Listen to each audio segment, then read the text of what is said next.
Handy Hudsonite, if you're like me, budgeting your finances can be an extreme challenge.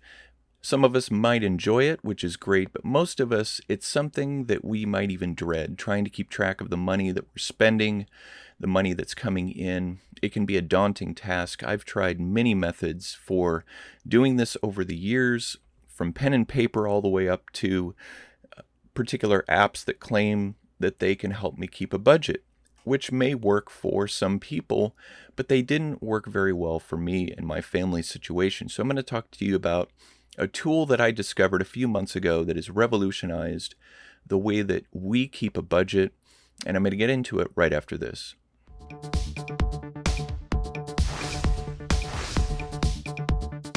A few months ago, I came across a particular channel on YouTube.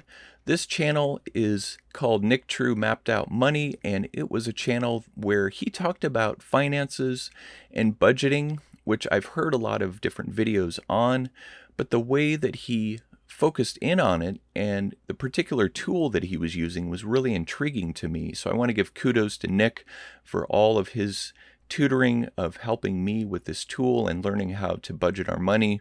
And that particular tool that I'm talking about is called YNAB, which is short for You Need a Budget. This particular tool is available for your browser on your desktop, and also there's a mobile app that's very easy to use. Now, I should say with this particular app, there is a bit of a learning curve, but once you understand the methodology of this particular app, it is a lot of fun to use, and I should say it really does gamify budgeting. It makes it fun to be able to see where your money's going to go and putting every dollar to work, which is what they claim in this, because you can look at your checking account or savings account. It could have hundreds or thousands of dollars in it, but how much in there can you really spend on a particular item? That can always be challenging to figure out. Now, one thing about YNAB is there is a cost, whether you want to pay monthly or annually, but the amount of money that you're going to save by using this, by keeping track of your money better, is going to pay itself off many, many times. I use the annual plan, so you can save $59 a year, and I put the cost of this particular software in my budget so that it's not a surprise to me every year when it comes up and comes due. So when you get this particular app, it's something that opens up right in your browser, and it's very simple to create a new budget. Why don't we just do a test budget 1? You can choose your currency. I'm in the United States, so I'll choose the US dollar. The number format, which is the way that you want just your different transactions laid out. The currency placement, where you want your currency sign to appear. I'll have it before the number on mine. And then the date format. I'm in the United States, so this is how we like our format to create budget. It will bring up a blank budgeting screen. Now, just a few things in looking at this, and I want to say this video is a very brief overview of YNAB. There's a lot of detail that I could go into, and if you want to see more detail on particular aspects of this tool, please let me know in the comments below, and I'll be happy to make another video covering those items, because again, like I mentioned before, there is a bit of a learning curve trying to understand the methodology behind this, but once you understand it, it really makes sense, and it really helps you to keep track of all your moving dollars, whether you have 10 people in your family or whether it's just yourself. And it has the ability even to set up budgets for other people. Like if you want to help out your kids, you can create a budget for them in addition to yours. You can create multiple budgets within this. So you notice here that it gives you a lot of different options when you go through, and it's going to set it up in a particular way with these different category names: immediate obligations, true expenses, debt payments, quality of life goals, just for fun. Now, you don't have to keep the names of these. You just click on it and you can change this to anything you want. I'll just say that's immediate needs. And there now the category has a new name, and you have all these different line items. YNAB just tries to predict what most people are going to need as far as these categories. But again, you can use these names or you can change them. If I click on the rent mortgage, I can come over here to the right and I click this pencil. That's where I can change the name of this line item to something else. And you'll notice the different line items over here: cash left over from the previous month, budgeted this month, cash spending, credit spending. And then down here, you can set quick budgets for these particular items. You can set a goal, which is very, very useful. And I'm not going to go into detail about these goals, but if you'd like to learn more about these, please let me know, and I can make a video about that. You have needed for spending, target savings balance, monthly savings builder. All these have particular focuses in the way that you set aside your money, and you can create a monthly goal, a weekly goal, or even a custom goal by a particular date, which enables you to set up goals in any way that you want. You can also put a note down here related to this particular line item. And let's say you want to create a new line item under immediate needs. Just click this plus symbol. Let's say I'll just put cell phone. Maybe that's something you want to include. Just put that here. You can actually move this. So you can order this any way that you want, and you can do this for any category. Now over here, you'll see this available amount, and everything's obviously set to 0. Let's just do a very quick, easy example. But in order to do that, we need to add money. We can do that by either linking our account, so you can link an account to any bank account that you have, or any account that you have money sitting in, or a debt account like a credit card account, a mortgage account. But if you're not comfortable with linking at this point, or if you just rather do it all manually, you can do unlinked, which we'll do for our example. Select an account type. I'll just choose the most basic, which is checking account. Let's just give it a balance of $1,000.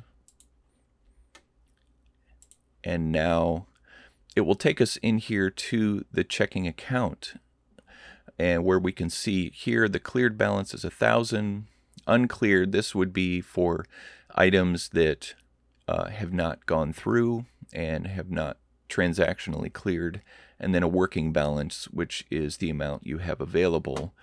So here it shows starting balance, category inflow to be budgeted, and that's YNAB's way of saying, here's the amount of money you have to put in your budget, and $1,000 for inflow. So let's go back up here and click on the budget button.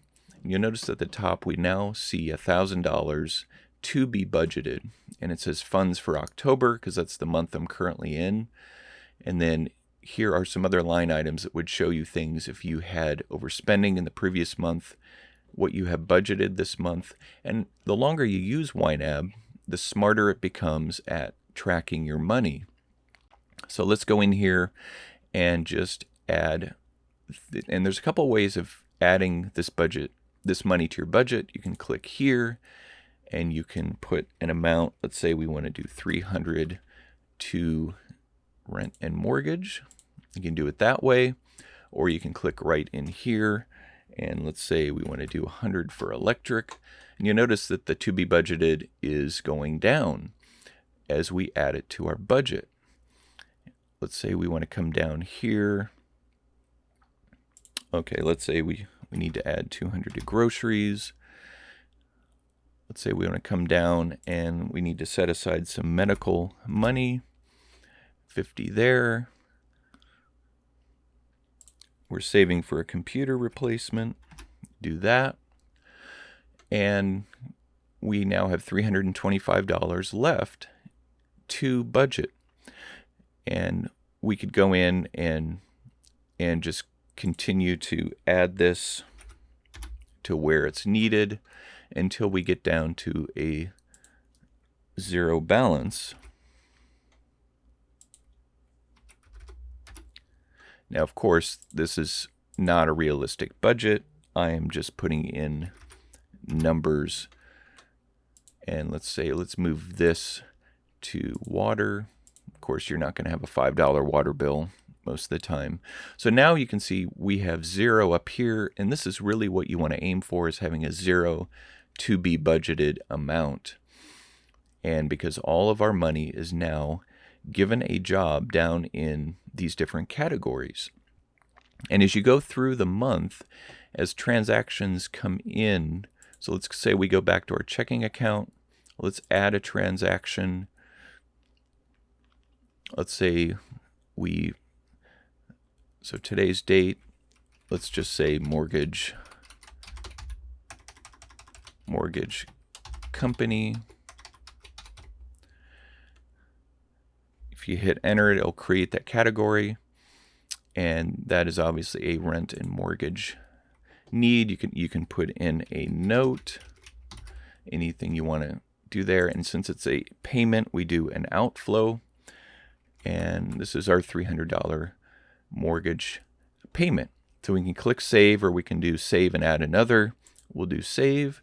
You notice that this C circle button is not green. That's because it's up here. You see the red uncleared. But if we go into our bank account and know that it is cleared, it's not pending, you can click this, and then now you see that the working balance is now $700 because you've spent it. The uncleared balance is back to zero. Let's go back into our budget, and you will notice that under our rent and mortgage, there's the activity. If you click on it, it will show the line item in the checking account item area, I should say, and now you have zero. And it's nice that You Need a Budget gives you these different color codings to let you know if you have money allocated to spend. And because this is zero, it grays out. And over here on the right, you can see more detail. You had budgeted 1,000, 300 was spent, you have 700 available. You had 1,000 in inflows this month. So again, this is a very simple example for YNAB and how to use it. So you can use the similar process for any of these categories. Now, of course, I'm using the manual entry method, but if you had your account linked, it would bring things in automatically. Usually it takes a day or two for the transactions to show up in here. Once they clear, then it's just a matter of YNAB doing its job. And then each month, when your paycheck comes, or every 2 weeks, however often you get paid, it will come in and then show up here and to be budgeted. And an easy way to enter in the money you need budgeted is you could actually click on this. It will highlight everything, and then you look at this item here, underfunded, and that will show you how much money is needed in all of your budgeted categories. All you do is click this button, and it will fill all of those categories. It's kind of like filling envelopes, and that's it. And you've set your budget for the next month or the next pay period. Very easy to use. Again, this is not a comprehensive overview of YNAB by any means, but it could help you get started. Please ask your questions in the comments and let me know what you might want covered in more detail, and I'll be happy to do another video on that. But again, this really helps you to be handy with your finances and keeping track. So it's software that I've used for several months, have really enjoyed, and I hope this really helps you to get started with keeping track of your finances. And again, another shout out to Nick True for helping me to get started at this and to learn how to use it. And it's something that I look forward to doing every few days when I see my transactions come in. So if you like this video, Please hit that like button so that YouTube can suggest it to others, and subscribe to my channel, The Handy Hudsonite, for more tips like this one with your money. But I also do a number of other things in helping you learn how to be handy by doing things yourself, whether it's with technology, whether it's on your car or around the house. I appreciate you watching, and I'll look forward to seeing you in the next video.